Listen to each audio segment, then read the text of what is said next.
இல்லங்க honorable speaker மூலமா request இந்த கேமரா டீம் அந்த சைடு கொஞ்சம் மாண்புமிகு முதலமைச்சர் கருத்து என்ன சொல்லுங்க. அத நீங்க சினிமா நடிப்பது போல பஞ்ச் டயலாக்னா எப்படி எழுந்திருக்காம இருப்பாங்க? அப்புறம் தயவுசெய்து சொல்றேன், நீங்க சொல்லுகிற போது முதலமைச்சர் கருத்துன்னு சொல்லுங்க. உட்காருங்க உட்காருங்க உட்காருங்க மாண்புமிகு உட்காருங்க எல்லாம் உட்காருங்க. எல்லாம் நான் ஓபன் சேலஞ்சே பண்றேன்.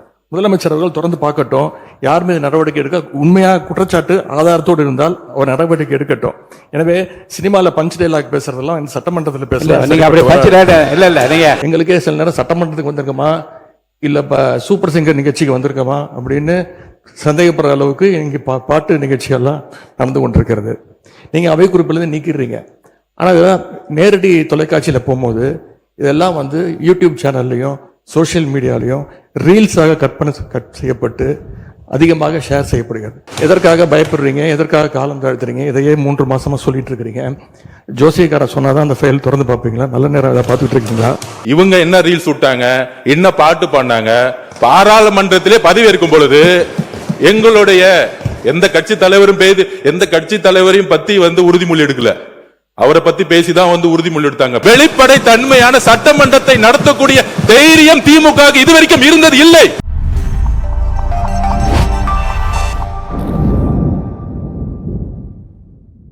எதிர்கட்சி தலைவர் அவர்கள், மாண்புமிகு பேரவைத் தலைவர் அவர்களே, ஒரு முக்கியமான விஷயத்தை உங்ககிட்ட குறிப்பிட விரும்புகிறேன். ஏற்கனவே என்னுடைய மூத்த சட்டமன்ற உறுப்பினர் உங்களுடைய கவனத்துக்கு எடுத்துட்டு வந்திருக்கிறாங்க. மீண்டும் நினைவுபடுத்த விரும்புகிறேன். இந்த அவையை நீங்கள் முடிந்த வரைக்கும் மிகச்சிறப்பாக எங்களை எல்லாம் வழிநடத்தி கொண்டு போகிறீர்கள். எங்களுக்கும் கேள்வி கேட்பதற்கான வாய்ப்பையும் கொடுக்கிறீர்கள், முடிந்த அளவுக்கு கொடுக்குறீங்க. எங்களை விட அதிகமாக ஆளுங்கட்சி உறுப்பினர்களுக்கும் அமைச்சர்களுக்கும் வாய்ப்பு கொடுத்துக்கிட்டு இருக்கிறீங்க. எண்ணிக்கை அடிப்படையில் அவங்களுக்கு அதிகமாக கொடுக்குறேன். முடிந்தவரை குறை சொல்ல கொடுத்துக்கிட்டு இருக்கீங்க. நான் இங்கே குறிப்பிட விரும்புவதெல்லாம் ஆளுங்கட்சியை சேர்ந்த உறுப்பினர்கள் அமைச்சர் பெருமக்கள் எங்களுக்கு பதில் சொல்லும்போது ஆதாரம் இல்லாமல் பல குற்றச்சாட்டுகளை வைக்கிறாங்க. ஆனால் நீங்கள் அதையெல்லாம் அவை குறிப்பிலிருந்து சரியாக நீக்கிடுறீங்க. இன்னும் சொல்ல போனால் சட்டமன்ற வரலாற்றிலே இதுதான் முதல் முறையாக எதிர்க்கட்சி உறுப்பினர்கள் பேசுவதை விட ஆளுங்கட்சி உறுப்பினர்கள் அமைச்சர் பெருமக்கள் பேசுவதையெல்லாம் நீங்கள் தான் முதலாக அவை குறிப்பிலிருந்து நிறைய எடுத்திருக்கிறீங்க. அந்த வரலாறு நீங்கள் படைச்சிருக்கிறீங்க. அதற்கு என்னுடைய வாழ்த்துக்களை தெரிவிச்சுக்கிறோம். இப்போ இந்த அவை நிகழ்ச்சியெல்லாம் நீங்கள் லைவ்ல எல்லாமே போயிட்டு இருக்கு. கேள்விகள் நாங்கள் கேட்டால் நாங்களே ஆச்சரியப்படுற அளவுக்கு அதிசயப்படுற அளவுக்கு பதில்களையும் கொடுக்குறாங்க. கேள்வி கேட்டால் பதில் சொல்லலாம். இப்போ பாட்டெல்லாம் வேற பாட ஆரம்பிச்சிட்டீங்க. எங்களுக்கே சில நேரம் சட்டமன்றத்துக்கு வந்திருக்கோமா இல்லை சூப்பர் சிங்கர் நிகழ்ச்சிக்கு வந்திருக்கோமா அப்படின்னு சந்தேகப்படுற அளவுக்கு இங்கே பாட்டு நிகழ்ச்சிகள்லாம் நடந்து கொண்டிருக்கிறது. நீங்கள் அவை குறிப்பிலிருந்து நீக்கிடுறீங்க. ஆனால் நேரடி தொலைக்காட்சியில் போகும்போது இதெல்லாம் யூடியூப் சேனல்லையும் சோசியல் மீடியாலையும் ரீல்ஸாக கட் செய்யப்பட்டு அதிகமாக ஷேர் செய்யப்படுகிறது. அதன் பிறகு நீங்கள் இதில் நீக்குவதிலே அர்த்தம் இல்லாமல் போய்விடுது. எனவே இதை மீண்டும் உங்களுடைய கவனத்திற்கு நான் கொண்டு வர விரும்புகிறேன். அதே மாதிரி இன்னொரு விஷயம், நேற்று முன்தினம் இந்த பேரவையிலே பேசின நம்முடைய முதலமைச்சர் அவர்கள் தன்னுடைய டேபிளில் 3 ஃபைல்ஸ் இருப்பதாகவும் அந்த ஃபைல்ஸை அவர் திறந்து பார்க்க வச்சிடாதீங்க அப்படிங்கிற தோணியில் எங்களுடைய அரசை குற்றம் சாட்டுகின்ற வகையில் குறிப்பிட்டு பேசியிருக்கிறாரு. அந்த ஃபைல்ஸை நாங்கள் கேட்டுக்கொள்வது, தயவு செய்து அவர் திறந்து பார்க்க வேண்டும், அதன் மீது அவர் ஆக்ஷன் எடுக்க வேண்டும். எதற்காக பயப்படுறீங்க? எதற்காக காலம் தாழ்த்துறீங்க? இதையே 3 மாசமா சொல்லிட்டு இருக்கிறீங்க. ஜோசியக்கார சொன்னாதான் அந்த ஃபைல் திறந்து பார்ப்பீங்களா? நல்ல நேரம் அதை பார்த்துட்டு இருக்கீங்களா? மாண்புமிகு எதிர்க்கட்சி தலைவர்களுக்கு முதலமைச்சர் அன்றைக்கு பேசுகிற போது மாண்புமிகு பொதுப்பணித்துறை அமைச்சர் சொல்லுங்க. மாண்புமிகு பேரவைத் தலைவர்களே, நம்மளுடைய மூத்த உறுப்பினர் ஃபர்ஸ்ட் 2 நாளுக்கு முன்னாடி சொன்னாரு, நாங்கள் முதலமைச்சர் சொல்லும் போது நாங்க மிசாவையே பார்த்த இயக்கம்னு. நீங்க மிசாவையே பார்த்த இயக்கம் தான். ஆனால் மிசாவையே பார்த்த திமுக இயக்கத்தை தனி பெரும் கட்சியாக எங்களுடைய தலைவர் வெற்றி பெற்று இந்த தேர்தலில் தாவேக்கான என்னன்னு காமிச்சிருக்கோம். அதனால எங்களுக்கு எந்த பயமும் கிடையாது. எந்த பயம் கிடையாது. ஒவ்வொரு தலையிலும், முக்கியமாக நெடுஞ்சாலை துறையிலும் சரி, முக்கியமாக பொதுப்பணி சொல்லி வெள்ளை வேறிக்கை வெளியிட்டு முதலமைச்சருடைய அலுவலகத்தில் அந்த ஃபைல் இருக்கு. கண்டிப்பாக ஆதாரத்துடன் சட்டப்படியான நடவடிக்கை எடுக்கப்படுங்கிறதா முதலமைச்சர் சொல்ல வந்தது. இதை யாரும் அவர் சொன்ன அர்த்தம் அன்னைக்கு அவைக்கு அவர் வரல.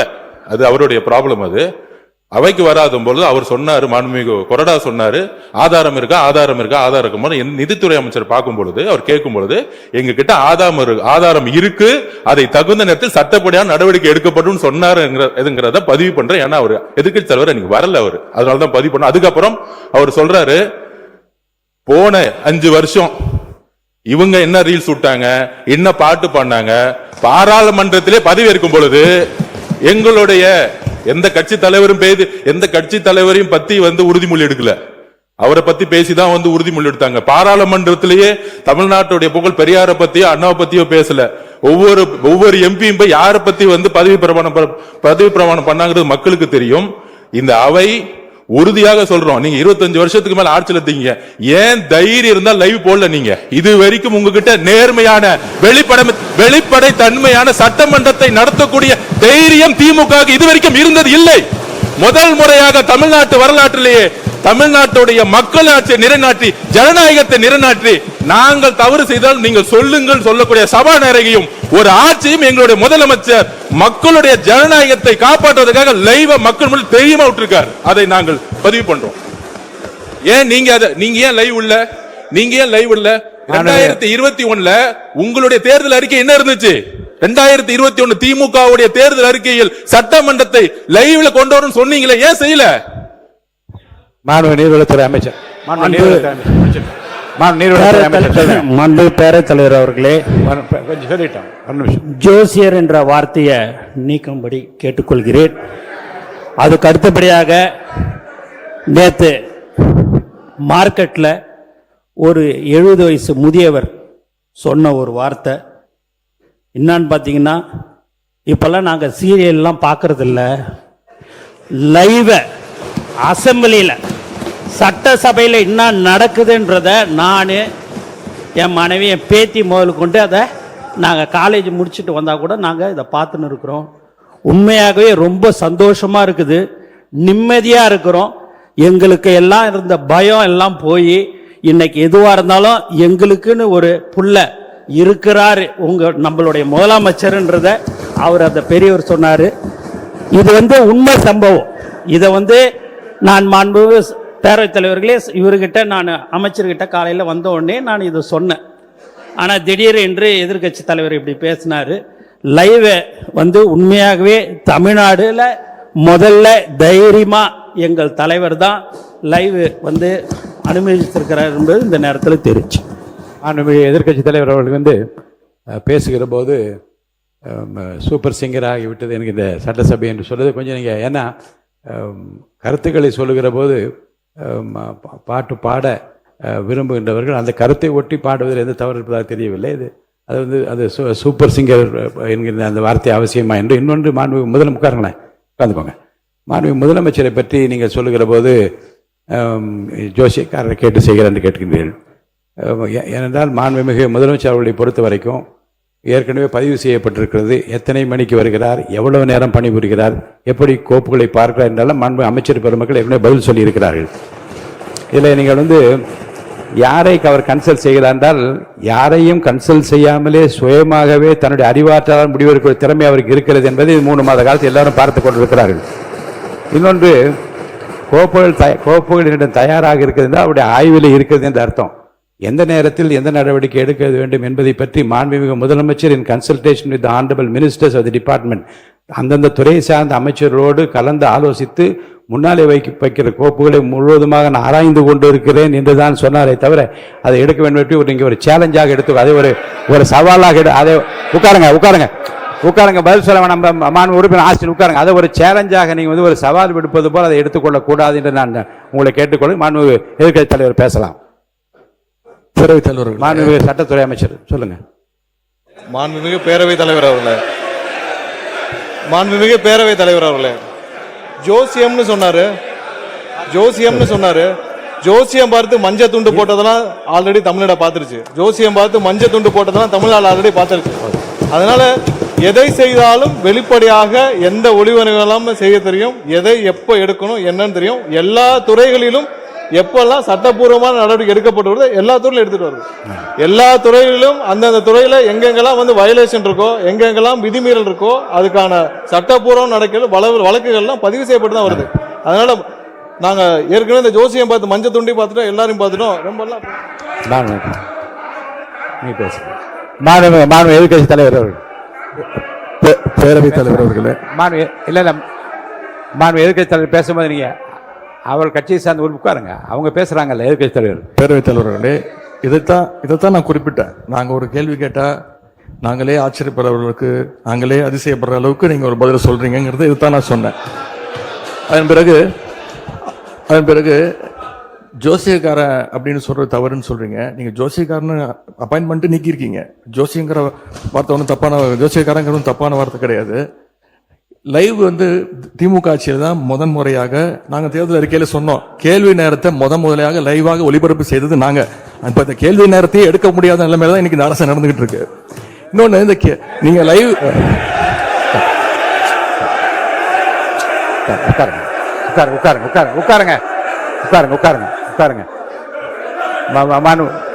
உட்காருங்க. நீங்க மாண்பு எதிர்கட்சி தலைவர் வந்து கேள்வி நேரத்தை எடுக்க முடியாத நிலைமை அரசு இருக்கு என்பதை நான் வந்து அதை ஏற்றுக்கொள்ள முடியாது. என்றால் ஏற்கனவே வந்து நடக்கின்ற எல்லாவற்றையும் வெளியரங்கமாக உங்களுக்கு தெரியும். எத்தனை கேள்வி அனுப்பியிருக்கிறோம், எத்தனை பதில் வந்திருக்கிறது. அந்த கேள்வி நேரத்தை நடத்த முடியாத நேரத்திலும் மாண்பு உறுப்பினர்களை 55 விதியின் கீழ் கொடுக்கப்பட்டிருக்கிற தீர்மானங்களை எல்லாம் இங்கே கேள்விகளாக கேட்டு கூட பதில் பெற முடியுமா என்று பார்க்கின்ற முறை இங்கு கடைபிடித்து வருகின்றோம். எனவே கேள்விகளை பெறுவதில் கால தாமதம் இருந்தாலும் கூட இப்போது பதில் வரப்பெற்றிருக்கு. நேற்று முன்தினம் கூட அறிவித்திருக்கிறேன். 10 கேள்விகளுக்கு பதிலாக 5 கேள்விகளாக எடுத்துக்கொள்கிறோம் என்று நான் அறிவித்திருக்கிறேன். எனவே எடுக்கப்படவில்லை.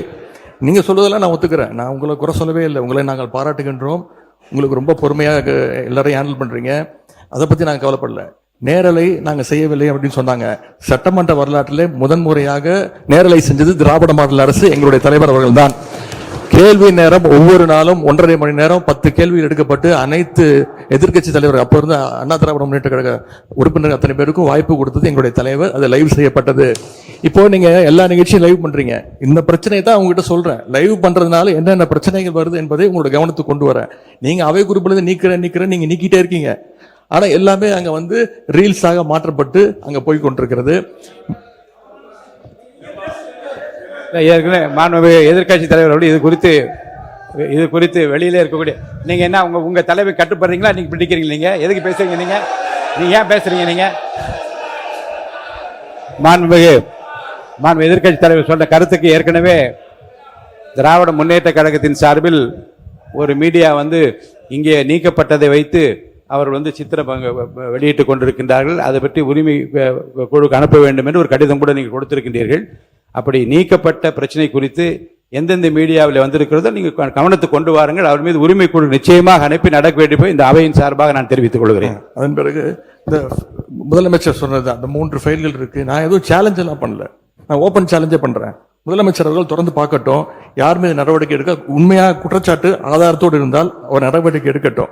எனவே சினிமால பஞ்ச் டைலாக் பேசுறதெல்லாம் இந்த சட்டமன்றத்தில் பேசல. நீங்க அப்படி பஞ்ச் டைலாக் இல்ல நீங்க இல்லைங்க. நான் என்ன சொல்றேன், இதை நீங்க பேரவைத் தலைவர் இல்ல மாண்பு பாருங்க கருத்து இல்ல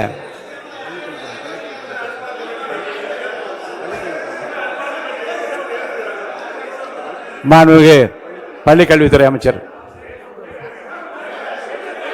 மாண்புமிகு பேரவைத் தலைவர் அவர்களே, முதல்ல உட்காருங்க.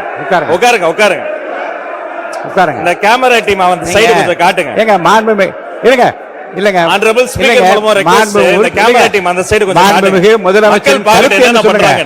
அத நீங்க சினிமா நடிப்பது போல பஞ்ச் டயலாக்னா எப்படி எழுந்திருக்காம இருப்பாங்க? அப்புறம் தயவுசெய்து சொல்றேன், நீங்க சொல்லுகிற போது முதலமைச்சர் கருத்துன்னு சொல்லுங்க.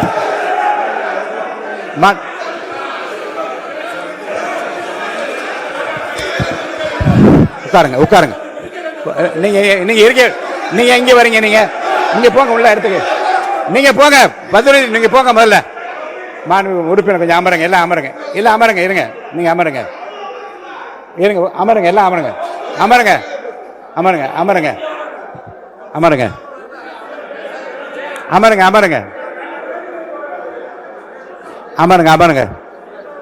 மாண்பு உறுப்பினர் கொஞ்சம் அமைதியா இருங்க. வாய்ப்பு தரேன். உட்காருங்க உட்காருங்க உட்காருங்க. மாண்புமிகு உட்காருங்க. எல்லாம் உட்காருங்க, எல்லாம் உட்காருங்க. நான் உடனே தான் பேச அனுமதிக்க போறேன். உட்காருங்க உட்காருங்கன்னு சொல்றேன். உட்காருங்க உட்காருங்க உட்காருங்க உட்காருங்க. முடிங்க. நீங்க பேசி முடிக்கட்டும். நீங்க பதில் சொல்லலாம். உங்களுக்கு நான் பதில் சொல்ல அனுமதிக்கிறேன். உட்காருங்க. பேரவைத் தலைவர் வாயிலாக நான் கேட்டுக்கொள்வது, தயவு செய்து இந்த ஃபைல்ஸ் எல்லாம் சீக்கிரம் பிரிச்சு பாருங்க. ஏதாவது குற்றச்சாட்டு இருந்தா, அதில் ஆதாரம் இருந்தா, யாராக இருந்தாலும் அவர் மீது நடவடிக்கை எடுங்க. இந்த உருட்டல் மிரட்டலுக்கெல்லாம் திராவிட முன்னேற்ற கழக உறுப்பினர்கள் பயப்படுவதற்கான எங்களுக்கு தேவை கிடையாது. மாண்புமிகு உறுப்பினர்கள், இந்த சினிமா போல பஞ்ச் டயலாக் என்பதெல்லாம் அவைக்குழு நீக்கப்படுகிறது. கருத்துக்கு பள்ளிக்கூடத்து அமைச்சர் பதில் சொல்லலாம். இப்போ மாண்புமிகு பேரவைத் தலைவர் அவர்களே, தமிழ்நாடு சட்டமன்றத்தில் நடக்கக்கூடியதெல்லாம் மக்களுக்கு தெரியணும். என்னென்ன யார் யாரு தொகுதி சார்ந்த பிரச்சனைகள் கேட்கறாங்க, அதுக்கு பதில் சொல்லணும். நேரலை தரும். நான் உங்க மூலமா ஒரு கோரிக்கை வைக்கிறேன். பேசுங்க. உங்க மூலமா ஒரு கோரிக்கை வைக்கிறேன். முதல் கோரிக்கை என்னன்னா, நம்மளுடைய கேமரா டீம் இந்த எதிர்க்கட்சி வரிசை தொடர்ச்சியா அப்படி கமெண்ட் அடிக்கிறது, உரிமையில பேசுறது, லாஸ்ட் பெஞ்ச்ல இருந்தா டாக்டர் குடுகுடுன்னு எஞ்சி இங்க நடுவில் ஓடி வர்றது, இதையும் சேர்த்து ஸ்பிளிட் ஸ்கிரீன்ல காட்டுங்க.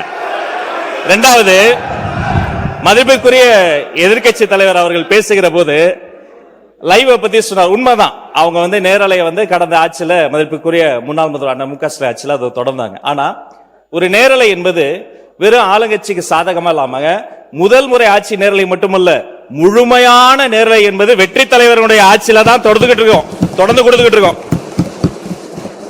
மதிப்பிற்குரிய பேரவைத் தலைவர் அவர்கள் நெற்றிக்கண் திறப்பினும் குற்றம் குற்றமேனு நடுநிலையோடு ஒரு கட்சி இரு கட்சி இல்லாமல் அனைத்து கட்சி உறுப்பினர்களினுடைய குரலும், இந்த குரலற்றவர்களின் குரலாக இருக்கக்கூடிய அனைத்து கட்சிகளினுடைய குரலும் பதிவாக வேண்டும் என்பதற்காக தான் சிறப்பாக செயல்பட்டு இருக்கீங்க.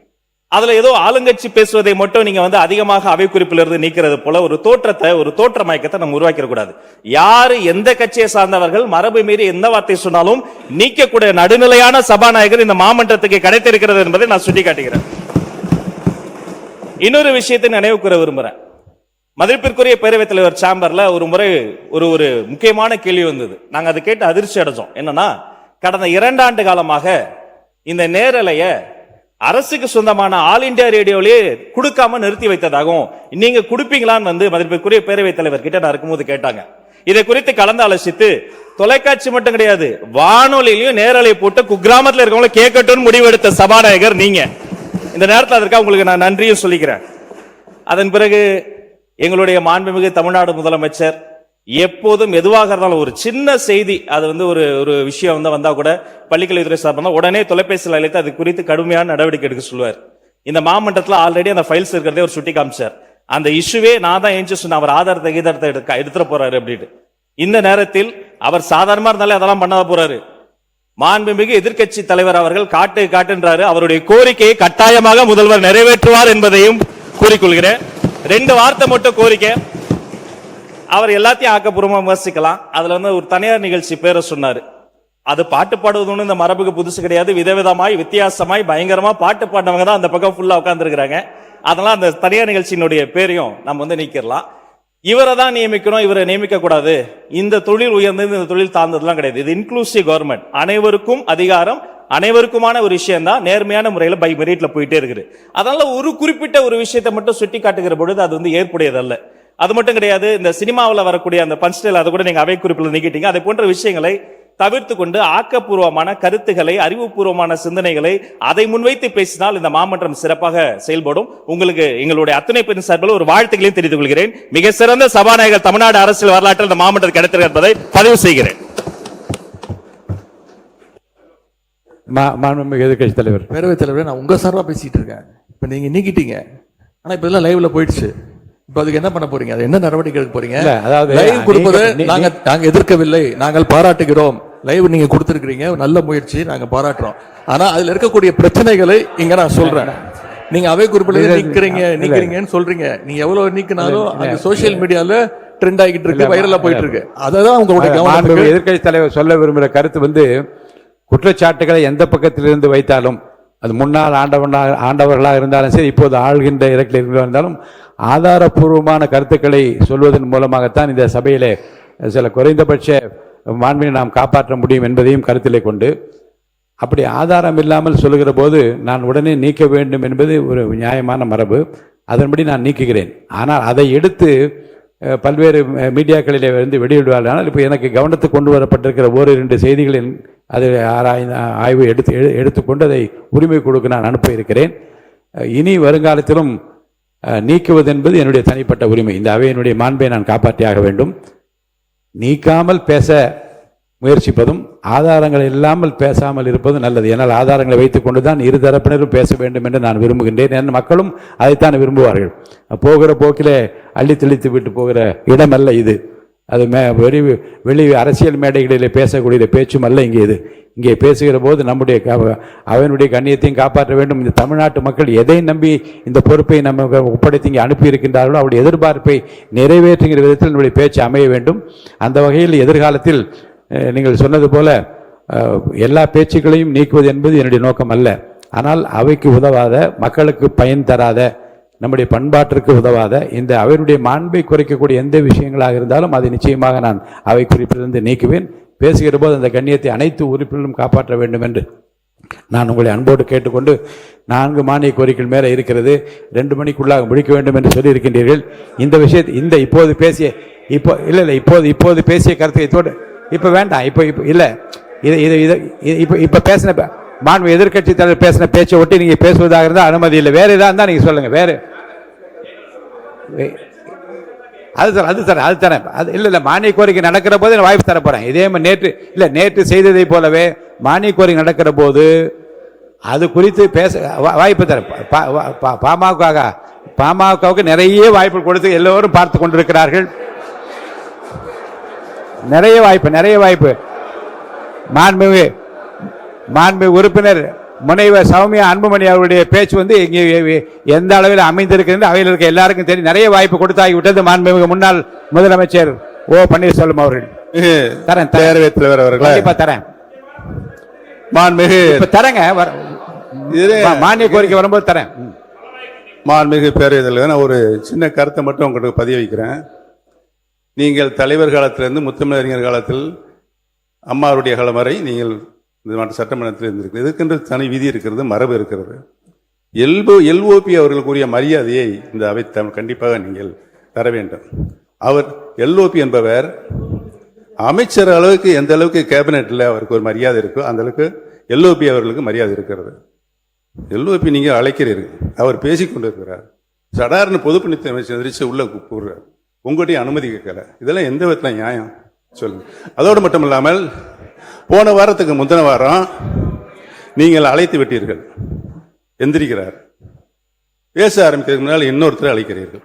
இது மாதிரி 4 முறை அவர் எந்திரிச்சு உட்கார்றார். இது எந்த விதத்தில் நியாயம் என்று நான் கேட்கிறேன். மாண்புமிகு உறுப்பினர் வந்து சொன்னதுக்கு ஒரு கருத்து நான் சொல்லுகிறேன். மாண்புமிகு முதலமைச்சர் அவர்களை பற்றி பேசுகிற போது மந்திரி சபை என்பது ஒரு கூட்டு முயற்சி. அங்கே இருக்கக்கூடிய எந்த அமைச்சராவது இருந்து மாண்புமிகு முதலமைச்சருக்காக பேச வேண்டும். அப்படி பேசாவிட்டு அங்கே அமர்ந்திருப்பில் அர்த்தம் இல்லாமல் போயிடும். இருங்க இப்போ நீங்கள் எப்படி உங்களுக்கு எப்படி இந்த வாய்ப்பு அளித்திருக்குன்னு அதே போன்று தான் அவர்களுக்கு அந்த வாய்ப்பு அன்றைக்கு அளிக்கப்பட்டு சொல்றது நான் புரிஞ்சுக்கிட்டேன். நீங்கள் சொன்னது இல்லை, நான் கவனத்தில் வச்சுக்கிறேன். நீங்கள் சொன்ன கருத்தை நான் கவனத்தில் எடுத்துக்கொள்கிறேன். இப்போ 2-3 உறுப்பினரை பற்றி நான் சொல்லிவிடுகிறேன். மாண்பு உறுப்பினர் வசந்தம் கார்த்திகேயன், மாண்பு உறுப்பினர் மதார் பத்ருதீன் மதுரை, அதே போன்று மாண்பு உறுப்பினர் டாக்டர் முத்துராஜா, தயவு செய்து வெளி மேடையில் இருப்பது போல உங்கள் இருக்கையை விட்டுக்கொண்டு கையை உயர்த்தி கொண்டு இங்கே ஓடி வருவதை நான் அனுமதிக்க முடியாது. அதை உங்களுக்கு எச்சரிப்பாக சொல்கிறேன். நீங்கள் மட்டுமல்ல, மாண்புமிகு எதிர்க்கட்சி தலைவர் பேசுகிற போதே அந்த குறுக்கீடு உங்களிடமிருந்து தான் வருகிறது. நான் பார்த்து அதான் சொன்னேன், அவர் பேசுகிற நீங்களே எழுந்திருக்கலாமா என்று கேட்டேன். இருக்கையை விட்டு இனி முன்னோக்கி யார் கையை உயர்த்தி கொண்டு ஓடி வந்தாலும் அது எந்த தரப்பில் வந்தால் நிச்சயமாக நடவடிக்கை எடுப்பேன் என்பதை நான் எச்சரிக்கையாக சொல்ல விரும்புகின்றேன்.